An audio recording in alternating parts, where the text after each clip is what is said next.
Les secouristes poursuivent leur fouille des décombres en Colombie à la recherche de survivants au surlendemain du tremblement de terre qui a fait 216 morts et plus de 1600 blessés.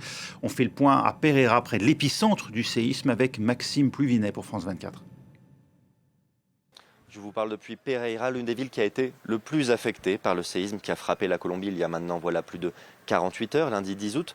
Les équipes de secouristes s'affairent à retrouver et sauver les personnes encore coincées sous les décombres. D'ailleurs, hier soir, une femme de 32 ans a pu être sauvée ici à Pereira par les équipes de secours, assistées le plus souvent par des voisins, des habitants de la ville qui aident à déblayer les gravats aux côtés de soldats de l'armée colombienne ou encore de membres de la Croix-Rouge ainsi que des pompiers.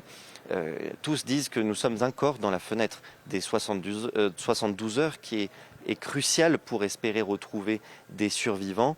Toutefois, la situation sur le terrain n'est pas toujours aussi positive. Hier soir, nous avons été face à un immeuble où l'on pensait avoir trouvé des signes de vie et finalement, c'est une personne décédée qui a été retirée des décombres. Il ne faut pas oublier aussi que ce séisme a frappé globalement tout le sud-ouest colombien en affectant d'autres zones comme la ville de Cali, la troisième ville de Colombie, mais également le Chocó, une région périphérique marginalisée où les efforts de secours sont difficilement déployables.